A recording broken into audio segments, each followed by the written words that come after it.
The Oregon sky hung gray and heavy over Ashland Cemetery, matching the weight in Miles Keaton's chest. He stood at the edge of the gathering, his calloused hands folded behind his back, watching mourners shuffle between the folding chairs arranged on the damp grass. The air smelled of wet earth and the faint diesel exhaust from the hearse that had brought Kendra Morrow to her final resting place. Miles wore his only black suit, the same one he'd married Taryn in 4 years ago. The fabric pulled tight across his shoulders, built broad from years of hauling steel and working the forge at his welding shop. He'd trimmed his beard that morning, run a wet comb through his dark hair, and polished his boots. Kendra would have appreciated the effort.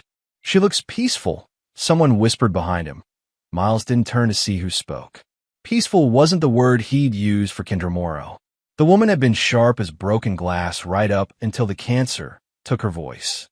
Even then, her eyes had stayed alert, watching everything, cataloging every detail like she was preparing for one final exam. The minister's voice droned on about eternal rest and God's plan. Miles let the words wash over him, focusing instead on the crowd. Most of Ashland had turned out. Kendra had been the university dean for 20 years before retiring, and she'd touched half the town in some way. Former students, colleagues, neighbors, they all came to pay respects to a woman who never suffered fools gladly. That's when he saw them. Taryn stood near the front row, her auburn hair pulled back in a neat bun. She wore a black dress that hugged her curves, the kind that made her look professional and grieving in equal measure. In her arms, she cradled a baby wrapped in a pale blue blanket. The infant couldn't be more than a few weeks old, its tiny fist curled against Taryn's chest. Miles blinked hard. Since when did his wife hold babies at funerals? Next to Taryn stood Raylan Veach, close enough that their shoulders almost touched. The man had his hands shoved deep in his coat pockets, his sandy hair falling across his forehead in that casual way that women seemed to find attractive. Miles had met Raylan a few times over the years, always described as Taryn's longtime friend from college, always showing up at parties or dinners with some vague excuse about being in town. But today, Raylan looked different, more comfortable, like he belonged there. Miles stepped closer, weaving between the folding chairs. The baby made a soft sound, and Taryn adjusted the blanket around its face. The movement brought her closer to Raylan, close enough that he could whisper something in her ear. She nodded, a small smile flickering across her lips before she remembered where they were. "Taryn," Miles said quietly, approaching from behind. She turned, her expression shifting to surprise before settling into something more guarded. "Miles, I didn't see you come up. Whose baby is that?" The question hung in the air between them. Taryn's grip on the infant tightened slightly, and she glanced at Raylan before answering. "A friend's," she said. "She couldn't make it today, so I offered to bring him." Miles studied his wife's face. After 4 years of marriage, he knew her tells. The way she touched her earring when nervous. The slight upturn of her left eyebrow when she stretched the truth. Both were present now. "What friend?" "Miles." Taryn's voice carried a warning edge. "Let's not do this here." Raylan cleared his throat. "I should probably get going." "Taryn, if you need anything." "She's fine." Miles cut him off. The two men looked at each other for a moment. Raylan had the build of someone who'd been athletic in college, but had let it go soft around the edges. His eyes were pale blue, the kind that looked sincere until you realized they never quite focused on what you were saying. "Of course," Raylan said. "Take care, Taryn." He walked away, hands still buried in his pockets. Miles watched him go, noting how he didn't head toward the parking lot, but instead lingered near the oak trees at the cemetery's edge. "Miles, please." Taryn shifted the baby to her other arm. "Can we just get through today?" He looked down at the infant. The child had dark hair and features that seemed somehow familiar, though Miles couldn't place why.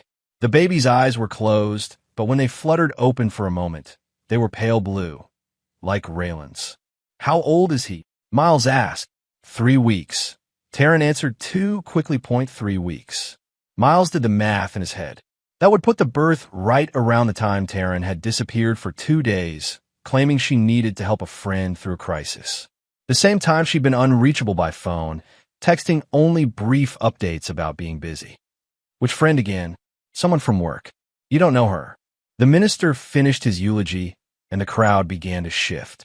People approached the casket to pay final respects, dropping roses onto the polished wood. Miles should have been up there with them, saying goodbye to the only family member who'd ever treated him like he mattered. Instead, he stood frozen, watching his wife lie to him over a baby that looked nothing like either of them. "I need to go," Terrence said. "The baby's getting fussy." But the infant was sleeping peacefully, making no sound at all. As Terrence walked away, Miles caught fragments of whispered conversations around him. "She had the baby early, didn't she? 3 weeks premature, I heard. Raylan's been such a help since the delivery. What a good friend. Did you see how natural she looked with him?" Each comment felt like a punch to the gut. Miles stood motionless as the crowd thinned, watching Taryn load the baby into a car seat in the back of her sedan. Raylan appeared from nowhere to help her with the straps, his hand lingering on her shoulder before she got behind the wheel. Miles walked to his truck in the parking lot, his boots crunching on wet gravel. He sat behind the wheel for 10 minutes, hands gripping the steering wheel, trying to make sense of what he'd witnessed. The baby's pale blue eyes, Taryn's defensive posture, Raylan's comfortable familiarity. 3 weeks old. He started the engine and drove home, the radio playing some country song about broken hearts and broken promises. Miles turned it off and drove in silence, the windshield wipers beating a steady rhythm against the Oregon drizzle. The law offices of Linda Everhart occupied the second floor of a restored Victorian house on Main Street. Miles climbed the narrow wooden stairs 2 days after the funeral, his work boots echoing in the quiet hallway. The walls were lined with old photographs of Ashland's founding families, their stern faces watching him pass. Linda's secretary, a woman in her 60s with silver hair, gestured him toward the conference room. "They're waiting for you, Mr. Keaton."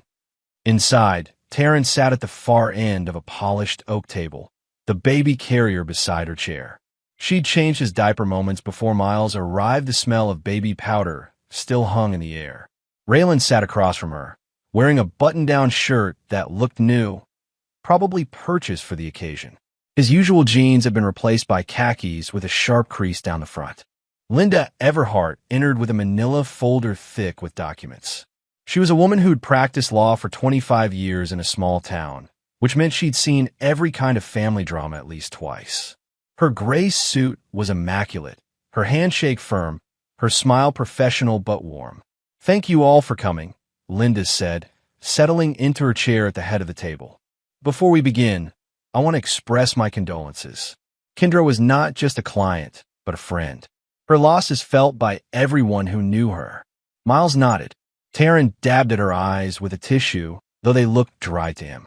"Now," Linda continued, opening the folder, "Kendra's was straightforward in its language, but significant in its implications. She was very specific about her wishes." Taryn leaned forward slightly. She'd been Kendra's only child, born late in life after years of trying. The house on Siskiyou Boulevard, the pension from the university, the savings account that had grown substantial over decades of careful living, everyone assumed it would all go to her, including Raylan, who sat with the confidence of a man who'd just won the lottery. Linda pulled out the will, a document bound in blue legal backing. Kendra made several revisions to this document over the past year. The final version was executed 6 weeks before her death. 6 weeks. Miles remembered that day. Kendra had called him at the shop, asking if he could drive her to town for an appointment. She'd been tired from the chemotherapy, but insisted she needed to take care of some business. He'd waited in the truck outside the law office while she spent 2 hours inside. "The primary beneficiary," Linda continued, her voice steady, "is Miles Keaton." The words hit the room like a physical force. Taryn's tissue fluttered to the table. Raylan's mouth opened slightly, then closed again. The baby stirred in his carrier, making small sounds that nobody seemed to hear. "I'm sorry, what?" Taryn's voice cracked. Linda looked directly at Miles. "Kendra left everything to you, Miles. The house, all financial assets, personal property. There are specific instructions included with the bequest." She pulled out a sealed envelope and handed it across the table. Miles stared at it, his name written in Kendra's careful script across the front. "This can't be right," Taryn said, her voice rising. I'm her daughter, her only child. She wouldn't. Taryn, please let me finish. Linda's tone remained professional, but there was steel beneath it. Kendra was very specific about her reasoning. She included a letter explaining her decision. Linda opened a second envelope and began to read. To those present at the reading of my will, Miles, if you're hearing this, I trust you still have your integrity. You show me more loyalty and genuine care in 4 years than most people show in a lifetime. Taryn, I know about Raylan. I know about your plan. I watched you lie to my face and try to play me for a fool.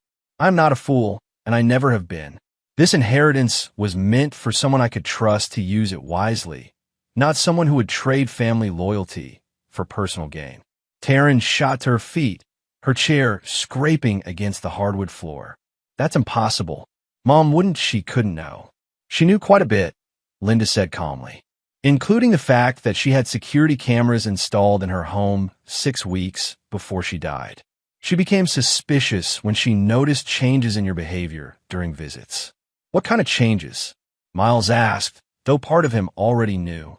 Phone calls that ended abruptly when she entered the room. Hushed conversations in her backyard. A man's voice she didn't recognize coming from Taryn's room during overnight stays. Raylan had gone pale. I never went to her house. Actually, you did. 3 times in the month before Kendra's death. The security system logged your car's license plate each time. Linda's voice held no accusation, just facts delivered with the precision of someone who'd built a career on evidence. Taryn grabbed the edge of the table. I want to see the will. I want to see every signature, every witness signature, every notarization. Linda slid the document across the table. Taryn's hands shook as she flipped through the pages, her eyes scanning the legal language, searching for some flaw that would invalidate the entire thing. But there wasn't one. Miles could tell from her expression. Kendra had been thorough. This is insane, Taryn whispered. She was on pain medication. She wasn't thinking clearly. We can challenge this. On what grounds? Linda asked. Kendra's mental competence was certified by her physician 2 days before she signed this will. Dr. Morrison's letter is included in the file, stating that despite her physical condition, her cognitive abilities remained sharp until the end. Miles opened the envelope addressed to him. Inside was a single sheet of paper in Kendra's handwriting. Miles, you probably didn't expect this, but I hope you understand it. I watched you work 2 jobs to keep that house running while Taryn pursued her therapy practice. I've seen you drive me to appointments, fix my fence, and listen to me complain about the world without ever asking for anything in return. That's character. That's what I want my legacy to support. Use this wisely. Trust your instincts about people. And don't let anyone tell you that loyalty is weakness. Kendra, the baby, began to cry, a thin wail that filled the quiet room. Taryn reached for the carrier, but her hands were shaking too badly to unfasten the straps. Let me, Raylan said, standing to help her. Don't touch him, Taryn snapped. The 3 words hung in the air, loaded with meaning. Raylan stepped back, his face flushing red. Miles watched the exchange, pieces of a puzzle clicking into place. Taryn, Miles said quietly, is there something you want to tell me? She looked at him across the table, the baby crying in her arms, her future crumbling around her. For a moment, her mask slipped, and he saw the real person underneath, scared, desperate, and caught in a web of her own making. We should go, she said instead. Linda cleared her throat. There are papers to sign, Miles. Transfer documents, bank authorizations. This will take some time to finalize, but the will is clear and legally binding. Miles nodded, still staring at his wife. How long have you known? The question was for Taryn, but Linda answered.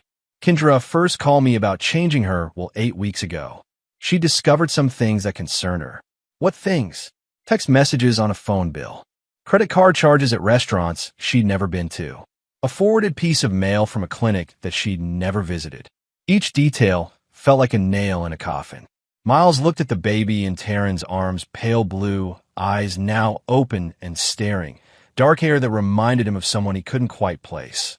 Until he could. Jesus, he whispered. Miles drove home through the late afternoon drizzle, his hands gripping the wheel so tightly his knuckles had gone white. The windshield wipers beat their steady rhythm, but he barely saw the road ahead. His mind kept circling back to the baby's pale blue eyes, Taryn's defensive posture, Raylan's flush of embarrassment when she'd snapped at him that don't touch him. The house sat at the end of a gravel driveway, a modest two-bedroom that Miles had bought before the marriage with money saved from his firefighting days. He'd left the department after a warehouse fire had nearly killed him and two other men, trading the adrenaline and unpredictable hours for the steady rhythm of metalwork. The welding shop behind the house provided enough income to keep them comfortable. Though not wealthy, Taryn's car was already in the driveway. She'd beaten him home and was probably inside, preparing her defense or figuring out how to spin the day's events. Miles sat in his truck for a few minutes, staring at the house they'd shared for 4 years, wondering how much of their life together had been built on lies. He found her in the living room, pacing in front of the fireplace while the baby slept in his carrier on the couch. She'd changed out of her funeral dress into jeans and a sweater, her hair loose around her shoulders. She looked younger this way, more like the woman he'd fallen in love with. "We need to talk," Miles said, closing the front door behind him. "About what?" "About how my mother lost her mind in her final weeks. About how she decided to destroy her own family out of some paranoid delusion. About the baby." Taryn stopped pacing. "What about him? Is he mine?" The question landed between them like a dropped stone. Taryn stared at him, her mouth opening and closing without sound.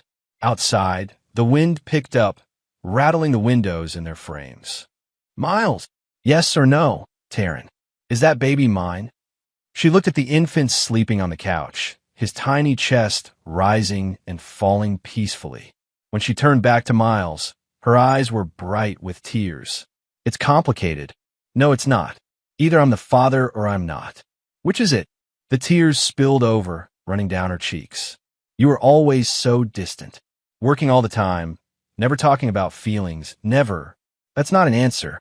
You don't understand what it's like being married to someone who never tells you what they're thinking, who comes home covered in grease and barely says 10 words all evening." Miles felt something cold settle in his chest. "How long? What? How long have you been sleeping with Raylan?" Taryn sank into the armchair across from him, her face crumpling. 14 months. 14 months. Miles did the calculation. The baby was 3 weeks old. 9 months before that would put the conception right in the middle of Taryn's affair. "And you were planning to leave me after getting Kendra's inheritance." It wasn't a question. The pieces fit together too neatly for doubt. "She was supposed to leave everything to me," Taryn whispered. "I'm her daughter, her only child. We had plans. Raylan and I, we were going to move to Portland. Start fresh. The money would have given us options." Miles walked to the window and stared out at his workshop. He'd built most of it himself, laying the concrete foundation, framing the walls, installing the electrical. It was the one place in the world where he felt completely in control, where problems had clear solutions and honest work produced visible results. "Where were you 3 weeks ago when you said you were helping a friend?" "At the hospital, giving birth to another man's child." Taryn's silence was answer enough. Miles turned from the window. "Why didn't you just ask for a divorce? Because then I'd have to split everything with you. The house, our savings, everything. And if Mom left her money to me, you'd be entitled to half of that too." The calculation was breathtaking in its coldness. She'd planned to use him as cover, maintaining the facade of a happy marriage to keep Kendra's suspicions at bay, then disappear with the inheritance and her lover once the will was read. But she figured it out. She got paranoid in her last months, started asking weird questions, wanting to know where I was all the time, who I was talking to on the phone. I should have realized she was having me followed. She wasn't having you followed. She was paying attention, something you never gave her credit for. The baby stirred on the couch, making soft sounds. Miles looked at the child, another man's son that his wife had been prepared to pass off as his own if necessary. "What's his name?" "Connor." "And Raylan knows he's the father?" "Of course he knows." Miles nodded slowly. The final piece of the puzzle clicked into place. That's why he was so comfortable at the funeral. He wasn't just there as your friend. He was there as the father of your child. Miles, I know this looks bad. It looks exactly like what it is. A calculated betrayal. He walked toward the front door, grabbing his keys from the hook by the entrance. Where are you going? Out. When will you be back? Miles paused with his hand on the doorknob. I don't know. He drove to Kellen's place on the outskirts of town. His cousin lived in a double-wide trailer surrounded by automotive parts and half-finished projects. Kellen Drake was 2 years younger than Miles, built like a brick wall, with arms covered in tattoos and a personality that had never met a problem it couldn't solve with direct action. Kellen was under the hood of a Camaro when Miles pulled up, his work light casting harsh shadows across the engine compartment.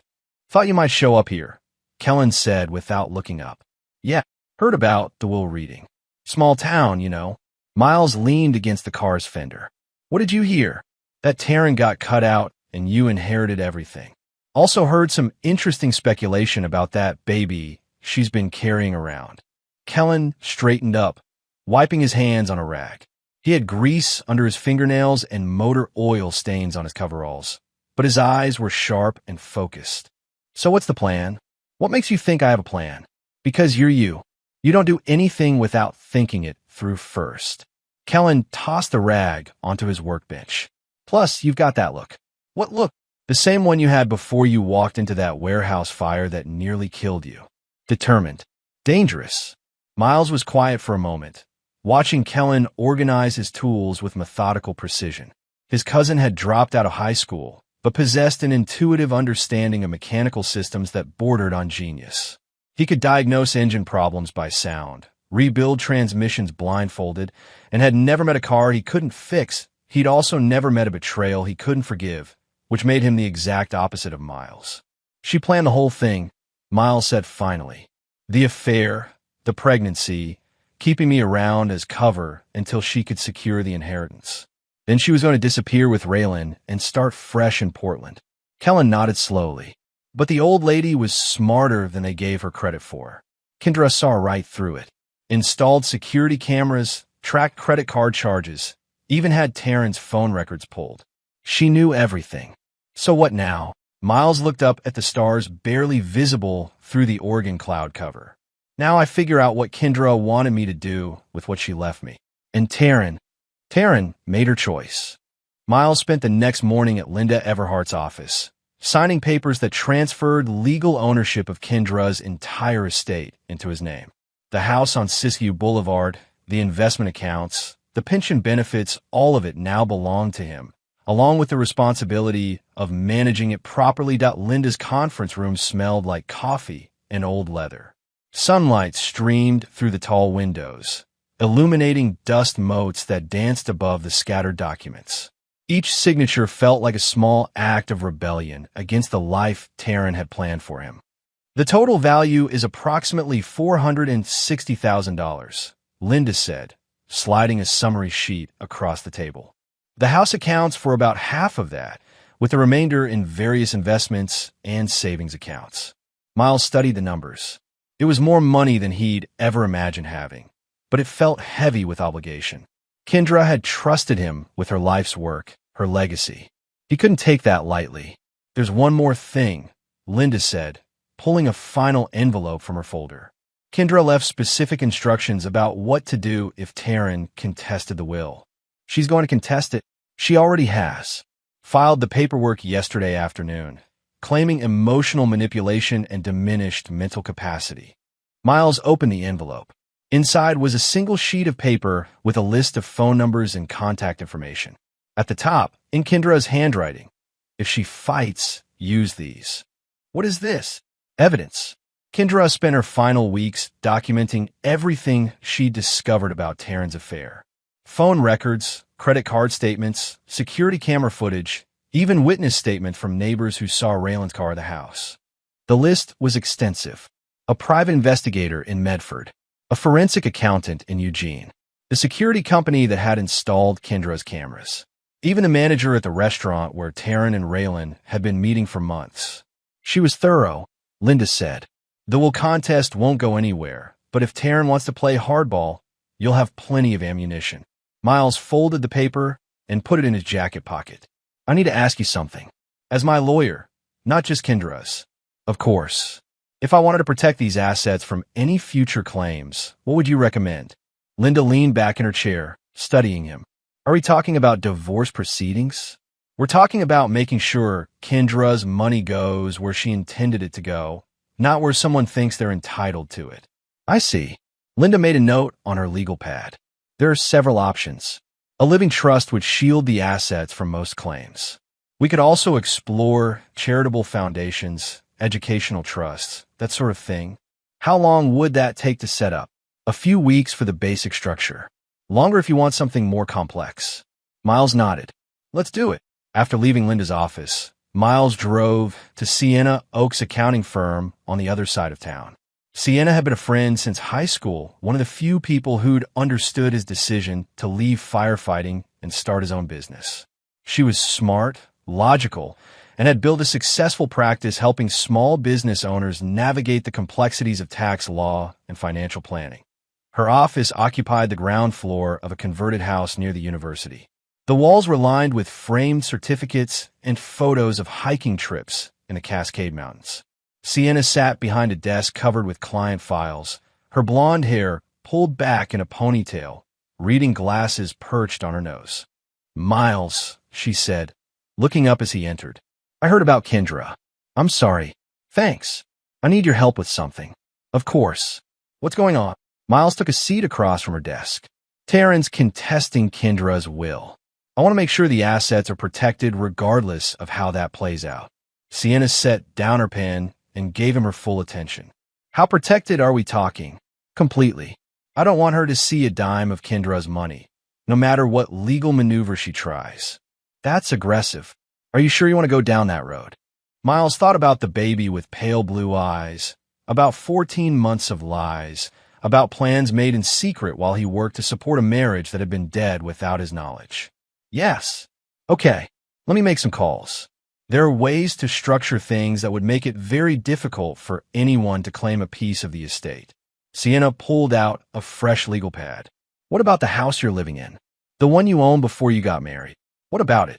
If you end up in divorce proceedings, she'll be entitled to half its value unless you can prove it should remain separate property. Miles hadn't considered that angle. The house was his, bought and paid for with money he'd earned before meeting Taryn. But 4 years of marriage might have changed its legal status. Can we fix that? Maybe. Depends on how much equity was built up during the marriage, whether marital funds were used for improvements, that sort of thing. Sienna made more notes. I'll need to review your financial records going back to the wedding. I'll get them to you. Miles. Sienna's voice carried a note of concern. Are you sure you want to fight this battle? Sometimes it's easier to negotiate, split things down the middle, and move on. She didn't want to split anything. She wanted it all. But that was before. Before what? Before she got caught. Miles stood up from his chair. She made her choice, Sienna. Now she gets to live with it. That afternoon, Miles drove to his workshop and found Kellen waiting by the loading dock. His cousin had cleaned up since the previous night, fresh work clothes, hair combed, boots that hadn't seen the inside of an engine compartment for at least a week. Heard you might need some backup, Kellen said. From who? Raylan stopped by your house this morning. Taryn wasn't home, but he was poking around the workshop, looking through windows. Miles felt his jaw tighten. What did you do? Nothing dramatic. Just happened to be driving by when I saw his car in your driveway. Stopped to see if you needed help with anything. And he suddenly remembered he had somewhere else to be. Kellen had a way of being intimidating without raising his voice or making threats. Something about his size and the way he carried himself made smart people reconsider their actions. He say what he wanted, claimed he was looking for you. Something about talking things through, finding a way to work everything out. Kellen spat into the gravel. Load of crap, if you ask me. Miles unlocked the workshop door and stepped inside. The familiar smells of metal and welding flux greeted him, along with the sight of projects in various stages of completion. A wrought iron gate for the courthouse. Decorative railings for a bed and breakfast downtown. Simple, honest work with predictable outcomes. You think he'll be back? Probably. Guys like that don't give up easy, especially when there's money involved. Miles fired up his computer and began pulling financial records from the past 4 years. Bank statements, tax returns, receipts for every major purchase or improvement made to the house. If Sienna was going to build a legal fortress around his assets, she'd need documentation for every brick. His phone rang while he was printing bank statements. Taryn's number appeared on the caller ID. "We need to talk," she said without preamble. "I'm listening." "Not over the phone. Can you come home?" "I'm home. I'm at the shop." "Miles, please. This is important." He looked around the workshop, his domain, his refuge, the place where problems had clear solutions and honest work produced visible results. Then he thought about the house at the end of the gravel driveway, where his wife was waiting with another man's child and explanations that would never be enough. "I'll be there in 10 minutes. He found Taryn in the kitchen, sitting at the table with a cup of coffee growing cold in front of her. She'd been crying, her eyes were red and puffy, her makeup smeared. The baby's carrier sat on the counter nearby, Connor sleeping peacefully despite the tension filling the room. "Thank you for coming," she said. Miles remained standing. "What do you want to talk about?" "About fixing this. About finding a way to work things out." "Work what out?" "Our marriage. This situation with the will. Everything." Taryn wrapped her hands around her coffee mug, seeking warmth. "I know I made mistakes." "Mistakes?" Miles stared at her. "You had an affair for over a year, got pregnant with another man's child, and planned to rob me blind after securing your mother's inheritance. Those aren't mistakes, Taryn. That's a deliberate pattern of betrayal." "I was confused. Unhappy. You were never here. Never. I was working to support us. Both of us. But you were never present, even when you were home. Do you know how lonely that felt?" Miles watched his wife's face as she spoke, looking for some sign of genuine remorse, some indication that she understood the magnitude of what she'd done. Instead, he saw justification, rationalization, the practiced empathy of someone who'd built a career helping other people process their emotions while ignoring her own moral compass. "So you decided to have an affair." "I decided to find someone who actually wanted to spend time with me and get pregnant. That wasn't planned, but you were planning to pass the baby off as mine if you had to." Taryn's silence confirmed his suspicion. "What exactly are you hoping to work out?" Miles asked. "I think we should stay married. For now, until the inheritance situation gets resolved and we can figure out how to divide things fairly." The audacity of the proposal took his breath away. She wanted to maintain their marriage as a legal shield while she fought for Kendra's money, preserving her claim to half of everything he owned. "No, Miles, be practical. A divorce right now would be messy for both of us. If we wait." "I said no. You haven't even considered." "I've considered everything." "The answer is no." Taryn stood up from the table, her composure finally cracking. "Fine. Then I'll fight you for every penny. The house, the business, whatever Mom left you. I'll make sure you don't get to enjoy any of it." "Good luck with that." "What's that supposed to mean?" Miles headed for the door. "It means your mother was smarter than you gave her credit for. And so am I." The first shot fired in Taryn's campaign to destroy Miles socially came 3 days later, in the form of a Facebook post that appeared on her profile at 2 a.m. "After much soul-searching, I've decided to share something personal. Miles and I are separating. I've tried to keep our problems private, but I can't stay silent about emotional abuse and controlling behavior any longer. To anyone who's ever felt trapped in a relationship where they couldn't be themselves, know that you're not alone. Healing starts with speaking the truth." Within hours, the post had dozens of comments and shares. Taryn's friends from her therapy practice rallied around her with supportive messages about brave survivors and toxic relationships. Former clients who'd found her helpful chimed in with praise for her courage. The narrative spread through Ashland's social media ecosystem like wildfire. Miles Keaton, the quiet metalworker, was an emotional abuser who'd finally been exposed. Miles learned about the post from Sienna, who called him while he was welding a gate for the city park. "Have you seen what she's putting online?" "I don't do social media." "Well, she does. And she's painting you as some kind of monster." Miles set down his welding torch and pulled off his helmet. "What's she saying?" "Emotional abuse. Controlling behavior. She's sharing articles about narcissistic partners and gaslighting techniques. Her friends are eating it up. And you believe it?" "Of course not. But other people might. This could affect your business, Miles."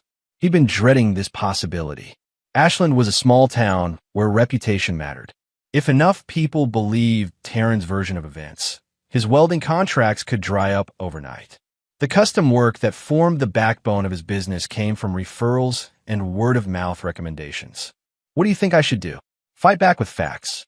You've got documentation of everything: the affair, the planning, Kendra's investigation. People need to see the truth. That afternoon, Miles drove to Linda Everhart's office with a box of evidence that Kendra had compiled. Bank statements showing charges at restaurants and hotels. Credit card receipts from purchases Miles had never made. Text message records that revealed the timeline of Taryn's relationship with Raylan. Even photos from his security cameras showing Raylan entering and leaving Kendra's house during visits when Taryn claimed to be alone. "This is comprehensive," Linda said, spreading the documents across her conference table. "Kendra really did her homework. Can we use it? In court?" "Absolutely. In the court of public opinion?" "That depends how far you want to push this." Miles studied the photos of Raylan sneaking around Kendra's backyard like a teenager hiding from parents. "How far?" "We could release just enough to cast doubt on Taryn's narrative. Show that she's not the innocent victim she's pretending to be." "Do it." Linda's press release went out the next morning through the local newspaper and radio station. It was carefully worded, focusing on facts rather than accusations. "In response to recent public statements regarding the Keaton marriage, we wish to clarify several matters of public record. Mrs. Keaton has filed a will contest claiming her late mother, Kendra Morrow, was mentally incompetent when she revised her estate planning documents. However, medical records confirm that Mrs. Morrow's cognitive abilities remained intact until her death. Additionally, Mrs. Morrow's decision to revise her will was based on documented evidence of behaviors that concerned her about her daughter's judgment and character. This evidence includes financial records, security footage, and witness statements that will be presented in court if necessary." The release didn't explicitly mention the affair or the baby's paternity, but planted seeds of doubt. If Taryn was lying about the will contest, what else might she be lying about? The response was swift. By afternoon, Taryn had posted a follow-up on Facebook accusing Miles of harassment and victim blaming. She shared articles about how abusive partners often retaliate against survivors who speak out. She posted photos of herself looking vulnerable and sad, holding baby Connor as if seeking protection from an unspecified threat. But cracks began appearing in her support network. People who knew Kendra started asking questions about why the respected former dean would cut her only daughter out of her will. Neighbors who remembered seeing Raylan's car at the Keaton house during odd hours began sharing their observations. The neat narrative of emotional abuse began to fray as more complex details emerged. The turning point came when Raylan made a mistake. He'd been staying out of the public battle, letting Taryn carry the flag for their cause. But as the questions mounted and his role in the situation became harder to hide, he decided to speak up. His statement appeared on his own Facebook page 3 days after Linda's press release. "I watched a good woman get attacked for having the courage to leave a bad situation. Taryn Keaton is one of the strongest people I know. She deserves support, not judgment. Some of us know the real story of what happened in that house." The post was clearly meant to rally more support for Taryn while positioning himself as a loyal friend. Instead, it raised new questions about his involvement in the situation. How exactly did he know what happened in Miles and Taryn's house? Why was he so emotionally invested in the outcome of their marriage? Miles was at his workshop when Kellen arrived with a printout of Raylan's post. "This guy's not very bright, is he?" Miles read the statement twice. "No, he's not. Sounds like he's claiming to be a witness to this alleged abuse. Which would be interesting, since I never met the man more than 5 times before the funeral. But he seems to know all about your private life." Miles looked up from the paper. "Yeah, he does." That evening, Linda made another call to the newspaper. This time, she provided specific details about the security footage from Kendra's house, including dates and times when Raylan had been present during Taryn's visits. The implication was clear. If Raylan knew intimate details about the Keaton marriage, it was because he'd been having an affair with one half of the couple. The story ran on the front page of the Ashland Tribune the next morning. "Will contest complicated by affair allegations." By noon, Taryn's Facebook post had been deleted. The court hearing to dismiss Taryn's will contest took place on a Tuesday morning in early November. Judge Patricia Walsh presided from behind a heavy oak bench that had been installed when the courthouse was built in 1927. She was a woman in her 60s who'd practiced family law for 30 years before accepting appointment to the bench, which meant she'd seen every variation of greed and betrayal that money could inspire. Taryn sat at the plaintiff's table with her attorney, a young man from Medford who specialized in estate litigation. She wore a conservative black suit, and it pulled her hair back in a severe bun that made her look older and more serious. Connor was not with her. She'd apparently decided that bringing a baby to court might raise uncomfortable questions about his paternity. Miles sat with Linda at the defendant's table, surrounded by boxes of evidence that Kendra had compiled. The security footage, financial records, witness statements, and medical documentation of Kendra's mental competence painted a clear picture of a sharp-minded woman who discovered her daughter's betrayal and acted accordingly. Taryn's attorney presented his case first, arguing that Kendra had been unduly influenced by grief and medication to change her will in favor of her son-in-law. He painted Miles as a manipulative figure who'd taken advantage of an elderly woman's vulnerability to secure her fortune. That it was a compelling narrative, but it fell apart under scrutiny. That Linda's presentation was methodical and devastating. She showed the court medical records, proving that Kendra's cognitive abilities remained intact until her death. She presented the security footage showing Raylan's visits to Kendra's house during times when Taryn claimed to be alone with her mother. She walked through the financial records documenting charges for hotels and restaurants that coincided with Taryn's affair. But the most damaging evidence was Kendra's own words, recorded during her consultation with Linda 6 weeks before her death. "I know what they're planning. I've seen the credit card charges, the phone records, the late-night conversations that stop when I walk into the room. My daughter thinks I'm a fool, but I didn't become a university dean by ignoring evidence. She's planning to leave Miles as soon as she gets my money. She's been using him as cover while she conducts her affair. I won't reward that kind of behavior." Judge Walsh listened to the recording twice, her expression growing more stern with each repetition. When she finally spoke, her voice carried the weight of 30 years dealing with family disputes. The evidence presented clearly demonstrates that Mrs. Morrow possessed full mental capacity when she revised her will. More importantly, her decision was based on documented facts about her daughter's behavior, not on speculation or outside influence. The will contest is dismissed. The gavel fell with a sharp crack that echoed through the courtroom. Taryn's attorney gathered his papers in defeat while she sat motionless at the plaintiff's table, staring at her hands. Miles felt no satisfaction in the victory. If anything, the court hearing had made him sadder about the whole situation. Kendra had spent her final weeks uncovering her daughter's betrayal instead of focusing on her recovery. Taryn had thrown away her relationship with both her mother and her husband for an affair with a man who couldn't even support himself. Outside the courthouse, Taryn's attorney stopped Miles near the parking lot. "My client would like to discuss settlement terms for the divorce proceedings.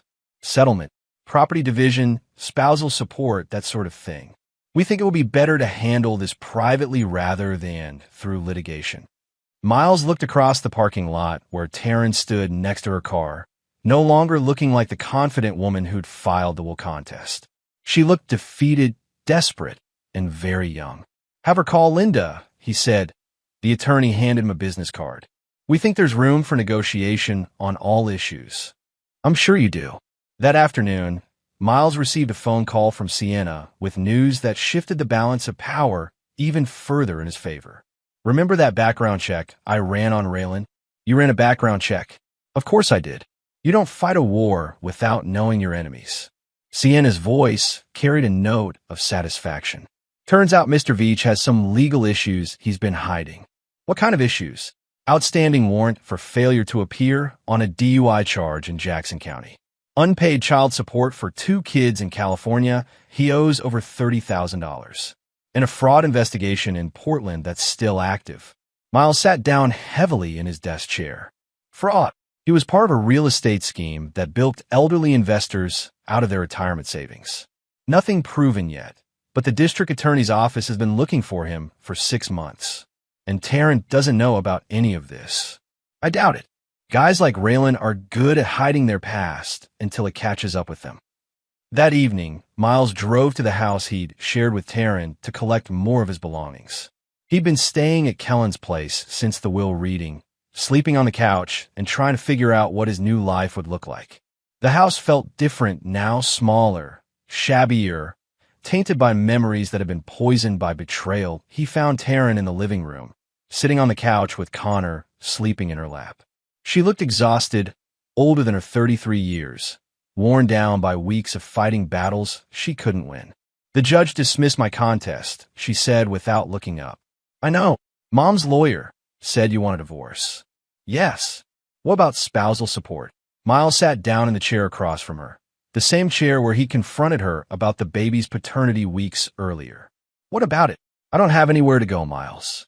No money, no job prospects that will pay enough to support a baby. I need help. You should have thought about that before you started planning to rob me." "I wasn't." "Yes, you were. You admitted it." Taryn adjusted Connor in her arms, and the baby stirred but didn't wake. "I made mistakes. I know that. But I'm still the mother of a child who needs food and shelter. Raylan's child. He can't help. He doesn't have any money." Miles felt a moment of genuine curiosity about how much Taryn knew about her lover's situation. "What does he do for work?" "Consulting. Real estate development. He's between projects right now, but he's unemployed. Temporarily." Miles decided not to mention the outstanding warrants or the fraud investigation. Taryn would learn about Raylan's legal troubles soon enough, probably when the police caught up with him. "I'll pay you $1,000 a month for 6 months, he said. "That should give you time to find work and figure out your living situation. $1,000 won't even cover rent in this town. Then you need to find somewhere cheaper to live." "Miles, please. I know you're angry, but I'm not angry." The words surprised him as he said them because he realized they were true. "I was angry for about a day. Now I'm just done." Taryn stared at him, searching his face for some crack in his composure, some sign that she could still reach the man who'd once loved her enough to marry her. She didn't find it. $6,000 total, paid over 6 months, Miles said, standing up from the chair. "After that, you're on your own." He walked toward the bedroom to collect the rest of his clothes. Behind him, he heard Taryn start to cry, not the manipulative tears she'd used during their confrontations, but the raw, defeated sobs of someone who'd finally realized the full cost of her choices. Miles felt no satisfaction in her pain, but he felt no pity either. She'd made her bed with deliberate calculation. Now she could lie in it 6 months after Kendra's death. Miles stood at the podium in the Ashland Community Center, looking out at a crowd of 200 people gathered for the dedication ceremony of the Kendra Morrow Safety Fund. The foundation had been his idea, built with the inheritance money that Taryn had tried so hard to claim. Every dollar of Kendra's legacy was being used to fund fire safety education and support burn victims across Oregon, a living memorial that would help people for generations. The community set her buzz with conversation as local officials, firefighters, and citizens mingled over coffee and donated pastries. Miles wore his only good suit, the same black one he'd worn to Kendra's funeral, but he'd gained weight over the past months from Sienna's cooking and no longer looked quite so hollow around the edges. Mayor Patricia Hendricks finished her introduction and gestured toward Miles. "Ladies and gentlemen, the founder of the Kendra Morrow Safety Fund, Miles Keaton." Scattered applause filled the room as Miles stepped to the microphone. Public speaking had never been his strong suit, but he'd practiced this speech for weeks, wanting to honor Kendra's memory properly. 6 months ago, this community lost someone special. He began, his voice carrying clearly through the sound system. Kendra Morrow spent her life educating people, pushing them to be better than they thought they could be. This foundation continues that work in a different way. He looked out at the faces in the crowd, firefighters he'd served with, business owners who'd hired his welding services, neighbors who'd known him for years. Most had heard some version of the story about Taryn's will contest and the affair that had destroyed his marriage. But today wasn't about that drama. Today was about something better. The Kendra Morrow Safety Fund will provide fire safety education to schools throughout Oregon, fund equipment for rural fire departments, and offer support to families dealing with burn injuries. It's not charity, it's investment in our communities and the people who protect them. More applause, warmer this time. Miles had kept his remarks short and focused, the way Kendra would have appreciated. As he stepped away from the podium, he noticed a familiar figure near the back of the room. Taryn stood by the exit doors, holding Connor against her shoulder. She wore a simple gray dress and looked thinner than he remembered, her face gaunt in a way that spoke of stress and poor sleep.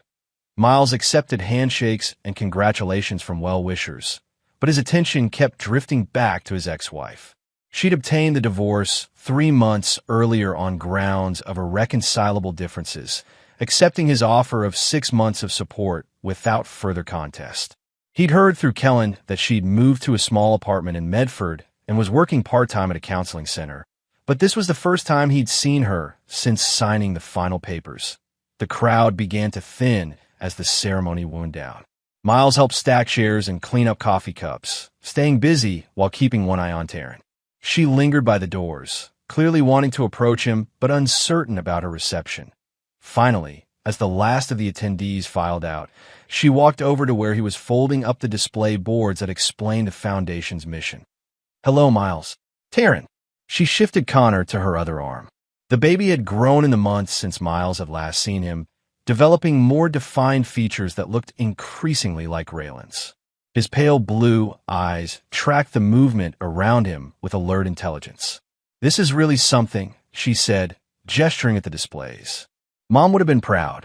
"I hope so. You gave away all of it, didn't you?" "Every penny she left you." Miles secured the last display board with a rubber band and looked at her directly for the first time. It seemed like what she would have wanted. Even after everything that happened, you could have kept it, used it for yourself. "I didn't earn it." Taryn was quiet for a moment, absorbing the implication. She'd spent months fighting for money that she felt entitled to inherit, while Miles had simply given it away to serve others. The contrast wasn't lost on either of them. "I heard about Raylan," she said finally. "What about him?" "The arrest. The fraud charges. The other children he never told me about." Miles nodded. He learned through Sienna's network that Raylan had been arrested 2 months earlier when the warrant finally caught up with him. The fraud investigation had led to charges that would likely result in several years in prison, assuming he was convicted. The man who had promised Taryn a fresh start in Portland had turned out to be running from a past that made their relationship impossible. "I'm sorry," Miles said and meant it. "Are you?" The question caught him off guard. He looked at his ex-wife, really looked at her, and saw someone who'd aged years in the span of months. The confident therapist who'd built a practice helping other people solve their problems had been reduced to a single mother living paycheck to paycheck, abandoned by the man she'd betrayed her marriage to pursue. "Yes," he said. "I'm sorry you got hurt, but you're not sorry it happened." Miles considered the question carefully. "No, I'm not sorry it happened, because now you know who I really am. Because now I know who I really am." Taryn's eyes filled with tears, but she blinked them back. "I was scared, Miles. You were always so self-contained, so sure of yourself. I never knew what you were thinking or feeling. It was like being married to a statue. So you decided to have an affair. I decided to find someone who needed me, who made me feel important." She looked down at Connor, who was starting to fuss in her arms. "I thought I could have both the security you provided and the excitement Raylan offered. I thought I was smart enough to manage it all. Your mother was smarter." "Yes, she was." Taryn's voice carried a note of regret that went beyond their failed marriage. "I lost her too, didn't I? Not just the money, but her. She died thinking I was someone she couldn't trust." Miles didn't answer, because the truth would have been too cruel to speak aloud. "I need to go," Taryn said, adjusting Connor's blanket. "He's getting hungry." She started toward the exit, then stopped and turned back. "For what it's worth, I think you're doing the right thing with the Foundation. Mom would have approved." Miles watched her walk away, pushing through the glass doors into the late afternoon sunlight.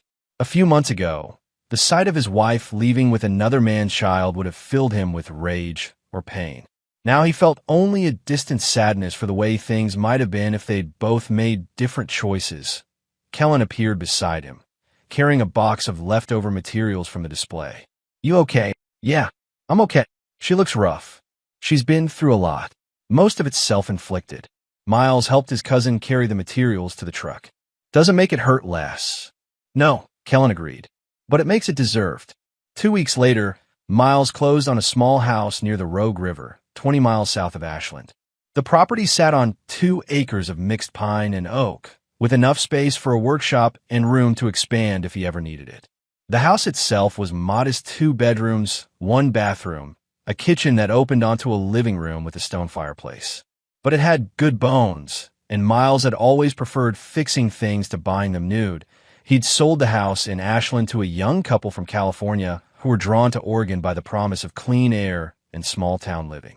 The sale had netted enough to buy the new place outright, with money left over for equipment and materials.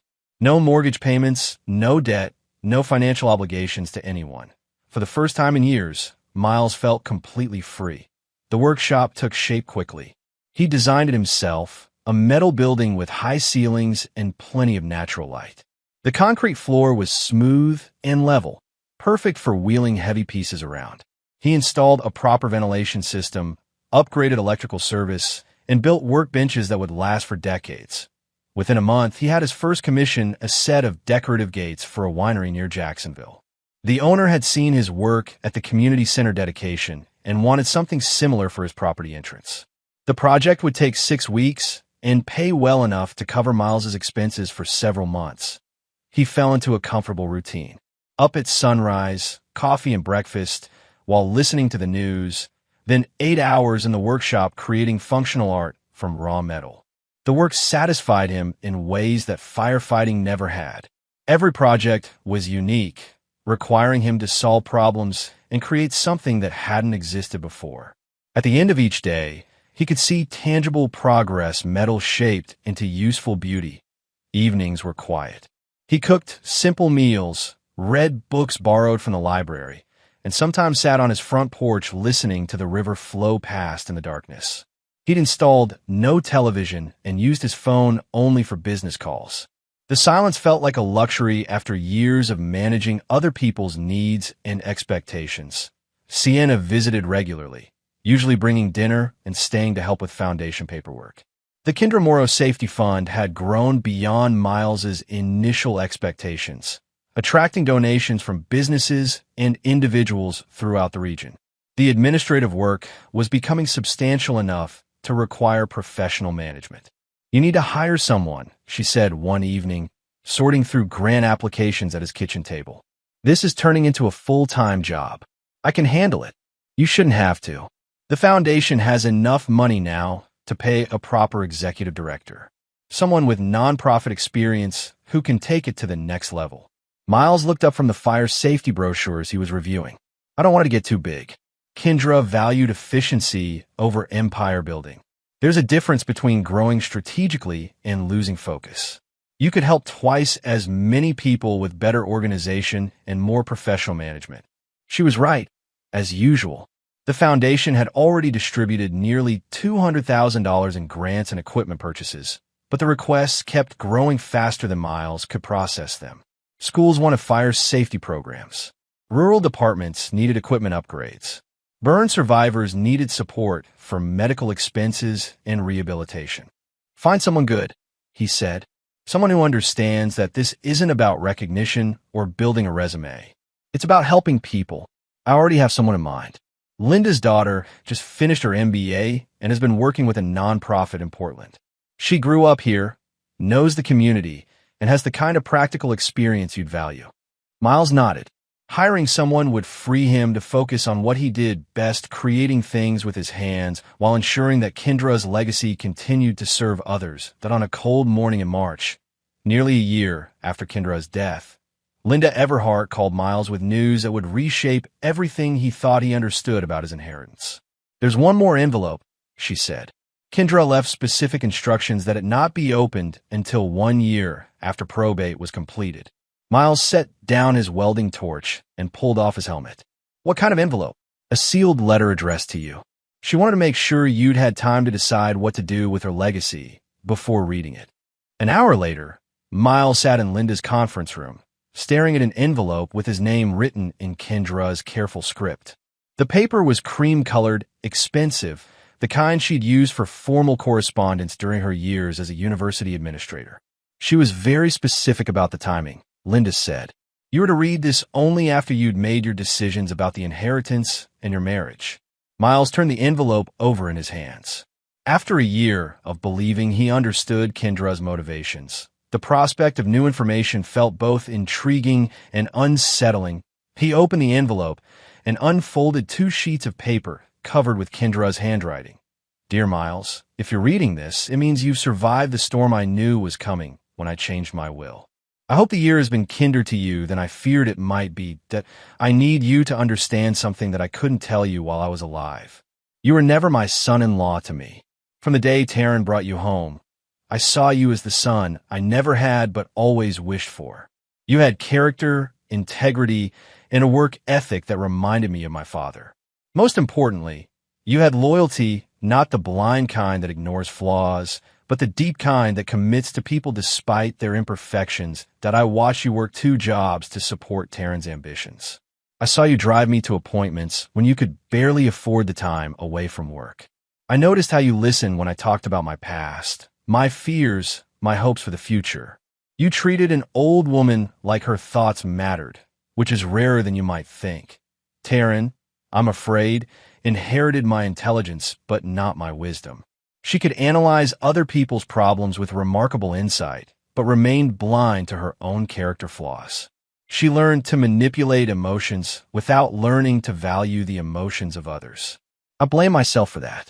I gave her everything she wanted without teaching her the difference between deserving something and being entitled to it. When I discovered her affair, my first emotion wasn't anger, it was sadness for you. I knew she was planning to leave once she secured my inheritance, and I knew you had no idea what was coming. I couldn't prevent the betrayal, but I could prevent you from being financially destroyed by it. The inheritance was never about punishing Taryn, though I'm sure it felt that way to her. It was about ensuring that a good man had the resources to rebuild his life after being devastated by someone he trusted. I hoped you would use it wisely, but I couldn't dictate how. I could only trust your character and hope for the best. If you've read this far, I suspect you've surprised yourself with your choices. You probably gave most or all of the money away, didn't you? Created something that would help others rather than enriching yourself? I thought you might. That's why I chose you, but there's one more thing you should know. The inheritance you received wasn't the full extent of what I left you. There's a second account, one that I never told Linda about, held in a bank in Portland. The account information is enclosed with this letter. It contains another $200,000 money that I saved specifically for you to use however you see fit. This money comes with no obligations, no expectations, no restrictions. Use it to expand your business, travel the world, buy a bigger house, or give it away to charity. The choice is entirely yours. Consider it a gift from a mother to the son she chose. I never saw you as a son-in-law, because I saw you as something more precious, a person whose character was strong enough to be trusted with my legacy and my love. I'm proud of you, Miles. I always have been. With gratitude and affection, Kendra P.S. There's something else I need you to know about Taryn. She wasn't lying when she said she felt lonely in your marriage. You are, as she said, emotionally reserved to the point where people can't read your feelings. But that's not a character flaw, it's just how you're built. Some people need constant emotional validation. Others find strength in quiet steadiness. Neither approach is wrong, but they're not compatible in marriage. Don't let her betrayal convince you that you're incapable of love or unworthy of it. You simply love someone who couldn't appreciate what you had to offer. Miles read the letter twice, then sat on the conference table and stared out the window at the street below. A year of thinking he understood the situation, and Kendra had been holding back the most important revelation of all. She'd seen him not as a convenient heir, but as a chosen son. The inheritance hadn't been about preventing Taryn from stealing money. It had been about ensuring that someone Kendra loved would have the resources to rebuild his life. The bank account information was attached to the letter on a separate sheet, along with contact details for a trust officer in Portland who'd been managing the funds for over a decade.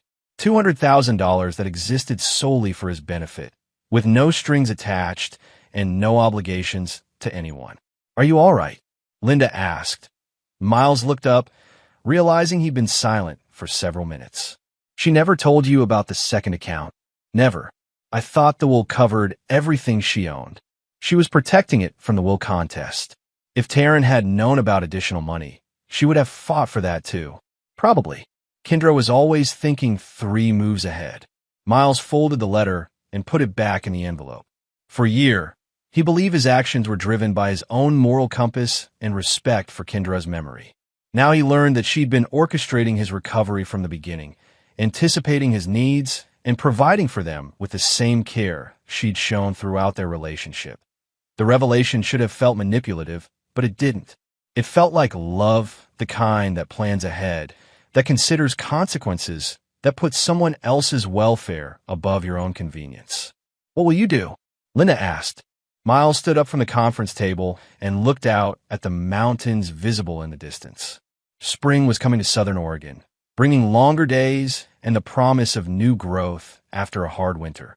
I'm going to call the bank in Portland, he said, and then I'm going home. That evening, Miles sat on his front porch with Kendra's letter in his lap, listening to the river flow past in the darkness. The contact with the Portland bank had confirmed everything $200,000 held in trust for over a decade, growing steadily through conservative investments, waiting for the day when he would need it most. Kendra had been planning his recovery before he even knew he was wounded. He thought about the past year and the choices he'd made. The foundation that was helping people across the region. The workshop where he created functional art from raw metal. The quiet house by the river where he'd learned to be comfortable with his own company. All of it had been possible because an old woman had seen something in him worth saving. The money would remain untouched for now.